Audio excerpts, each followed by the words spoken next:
Welcome to the Dream Life is Real Life podcast with your host, Hannah Hermanson, bringing you real-life stories of people who realized their dreams to educate and inspire you to create your legacy of abundance now.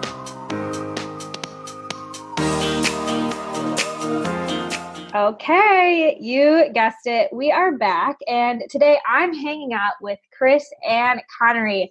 After 6 years of teaching in an inner-city alternative high school, helping students develop skills and beliefs they never knew they had, KrisAnn decided to step out of the classroom and pursue her passion to help women realize their potential through starting a business. Color Me a Dreamer is what she started.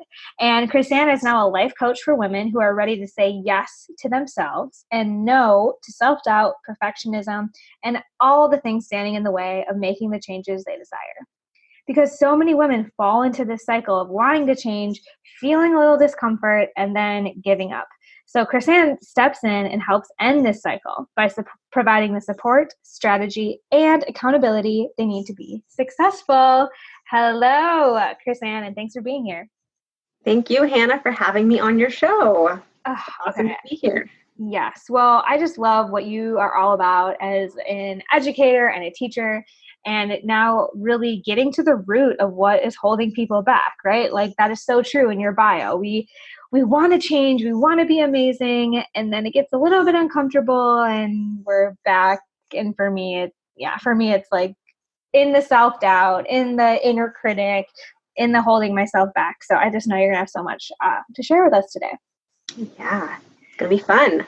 Yeah, so I always like to ask before we dive into, the inner critic and all of that, where in the world are you right now? Where are you located? I am in Washington State, actually. Washington State. So we're in the same time zone. Very good. Yes, we are. And have you always been on the teaching path in Washington, or like give us just a little bit about where you're coming from, your story, I guess. Yeah, actually it was in high school. I had an English class where the teacher assigned me and a partner a chapter in the book and said, you get to teach and you can create a quiz if you want to and quiz the kids. And I did that and I loved it. So from that point, I was like, I want to be a teacher. Oh my gosh, yeah. I didn't know what I wanted to teach. I thought I wanted to teach English, and then turns out I was on a flight down to Mexico for a mission trip, sat next to someone, and told them I wanted to be an English teacher. And they were like, oh, well, you must love reading and writing. I said, no, I hate reading and writing. And they're like, then don't be an English teacher. So after that, I kind of was like, oh, you're probably right. So then I was like, oh, I'm kind of good at math. I guess I'll be a math teacher.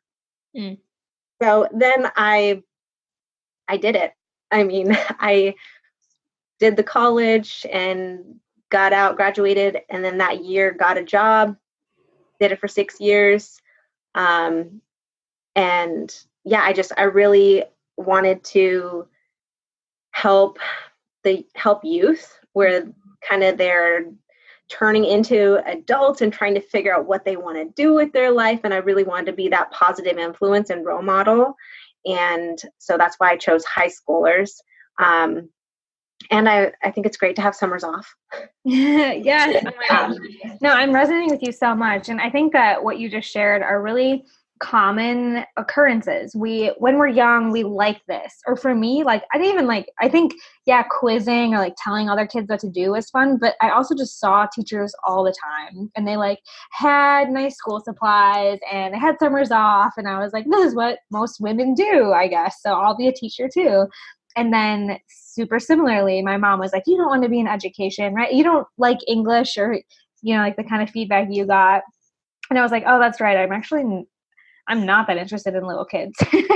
So I'll go to college kids and still have nice school supplies. And I just followed that path. I didn't ever think too outside of the box. It was like, okay, well, if I don't like kids or if I don't like English, I'll just do a different job in education and follow the right path. And now here we are. So you decided to leave the classroom. What was that transition like for you, and what helped motivate this decision to become a life coach?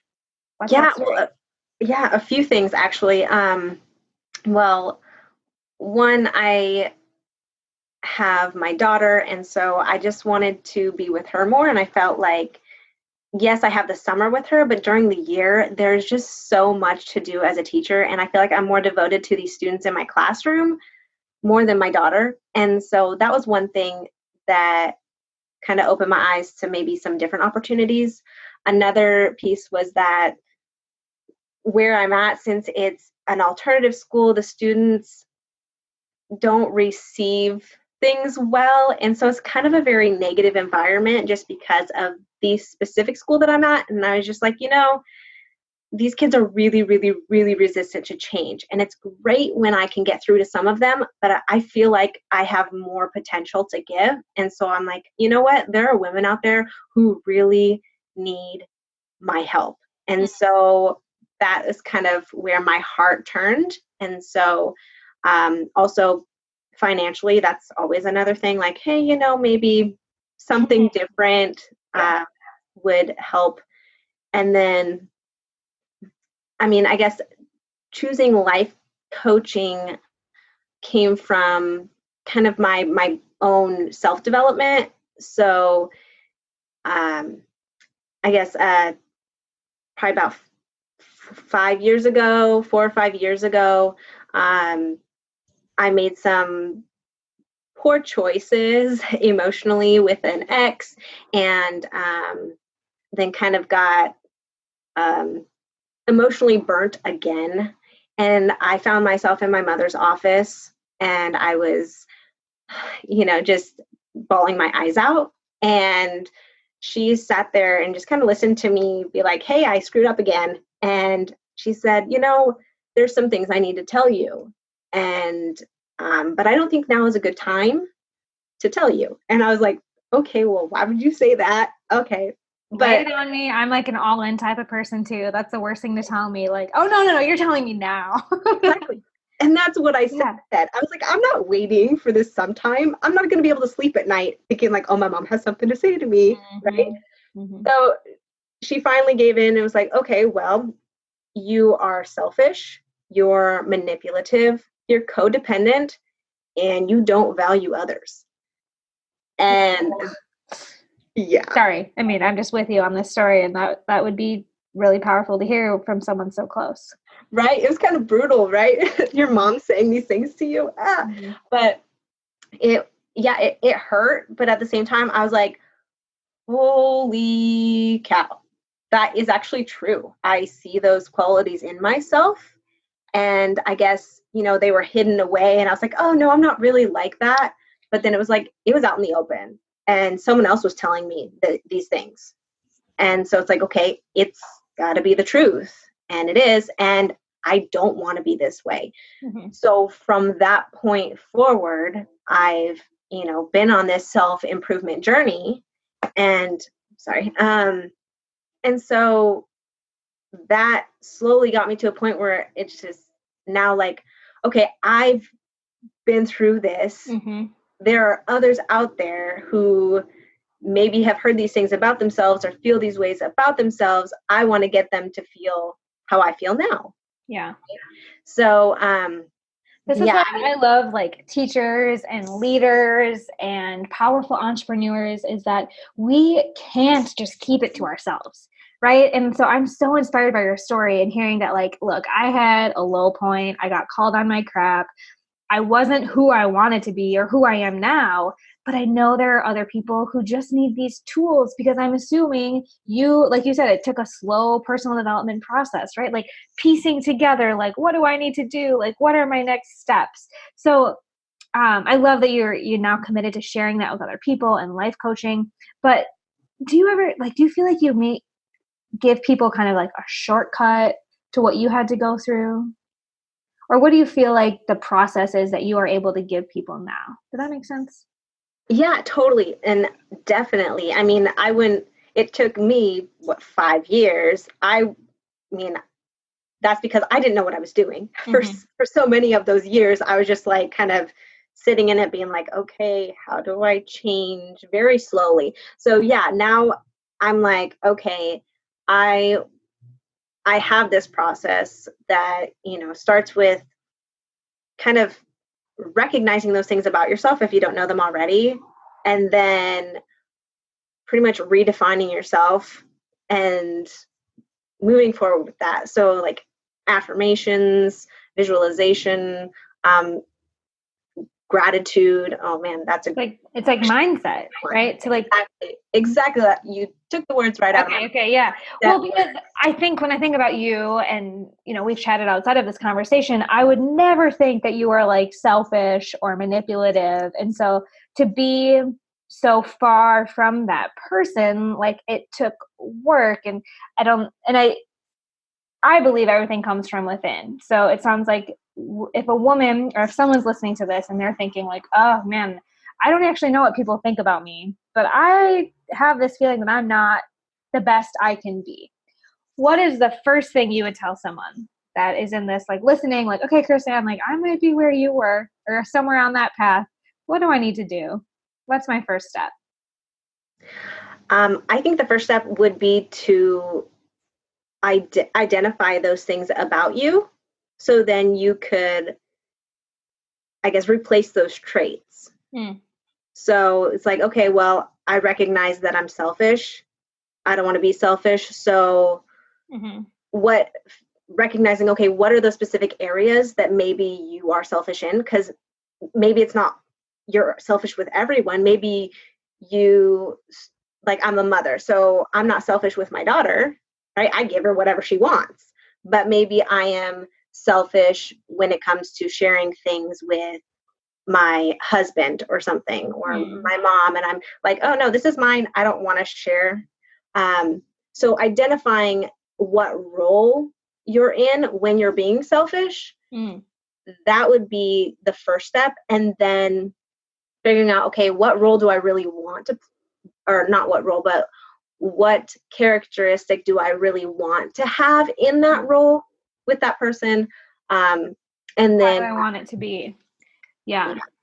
Okay. And I'm guessing this is something you help people through, like, because I'm sitting, I think this is a really challenging question, right? If you're in a rut or you're stuck or you're just not feeling your best, like, how do you start to tease apart the role versus the desire? And so I'm guessing this is something now that you get to help people with. Yeah. Oh, absolutely. Yeah. Because I can totally relate. And I wasn't even at the place that I could realize that I was selfish. What I was realizing when my sort of transformation started was I was seeing everyone else's. I was blaming and pointing the finger outside of me, like everyone else is selfish, everyone else doesn't understand, everyone else is greedy, whatever. And Jack Canfield, my mentor, was like, okay, so what are the things that are challenging you about people in your life, right? I was very general. I was just like, nobody gets me.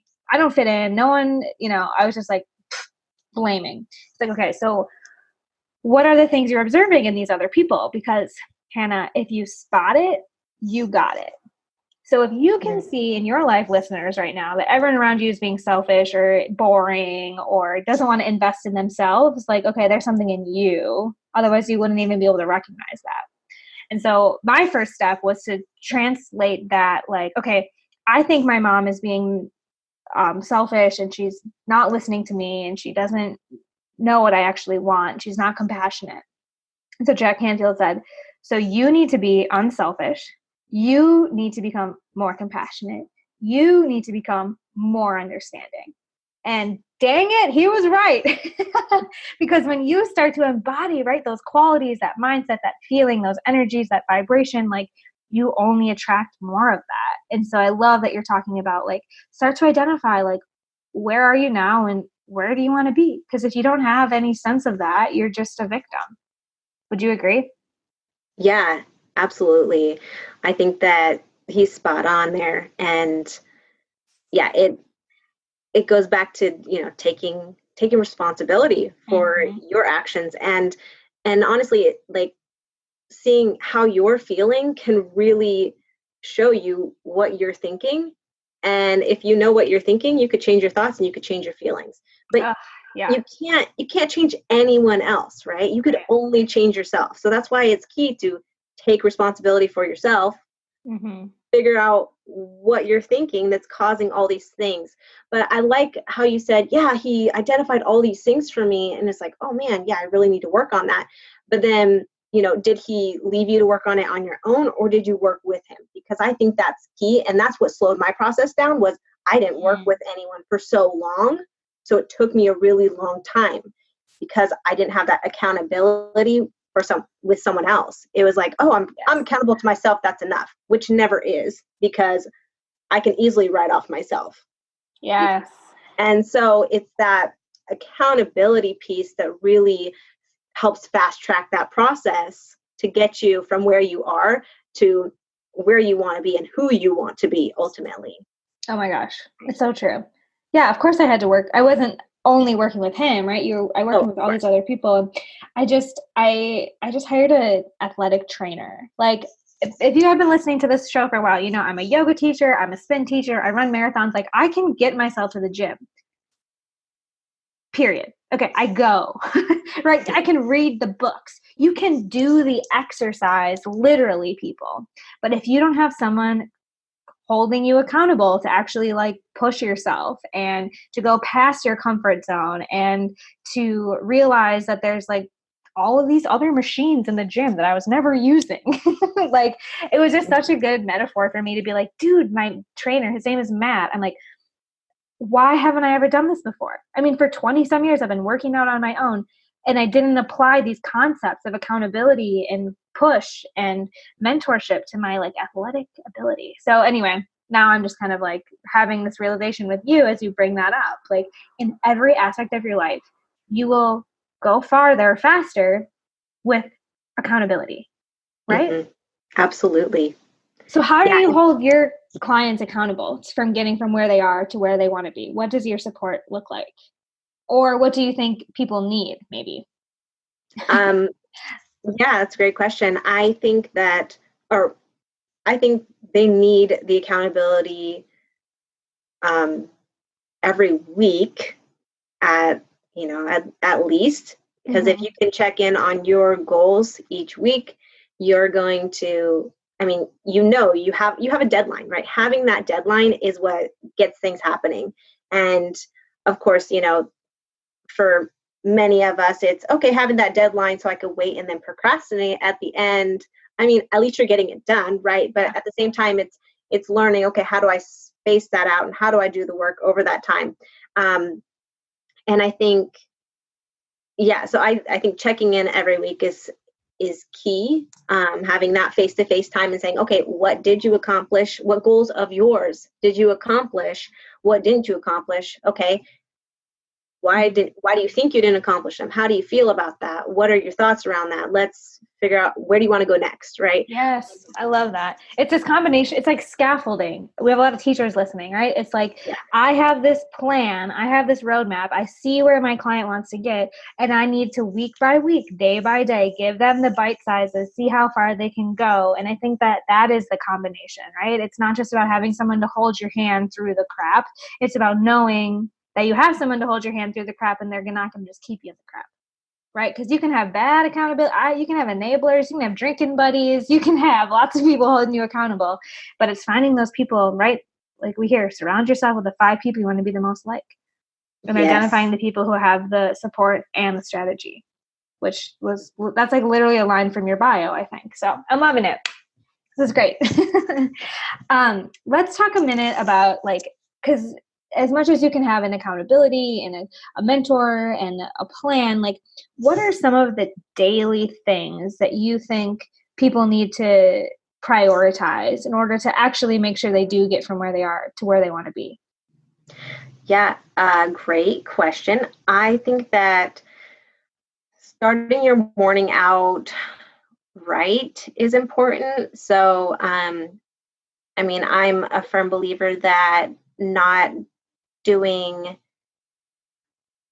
picking up your phone first thing is important. So with me, I think like affirmations in the morning are really good to get you in that vibration, right? You want to be that vibrational match. So to help with that are affirmations. If you meditate or at least practice some breathing techniques to just kind of set your mind kind of where you want it to be for the day. And then also like gratitude. If you sit down and just journal and just kind of write some things that you're grateful for, take a few minutes. I think that is so important. I mean, I'm sure many of your listeners have heard of Brené Brown and her work. She talks about how like those who state that they're more joyful, they practice gratitude. And I think I agree. It's key. It's like if you can't be grateful and like negative at the same time. So it's like, okay, I am grateful for this morning coffee. I am grateful for the air that I'm able to breathe. I'm grateful for this morning time that I can set up and be productive in my day. So those are just a few off the top of my brain, things that I think are very important. I think it's like everything. And listeners, you may have heard me say this before. If you think that these things are cliche or you're like, I already know this, it's because they work, right? Like things are cliche because we've been saying them for a long enough period of time that like it's not a fluke. It's not a phase, right?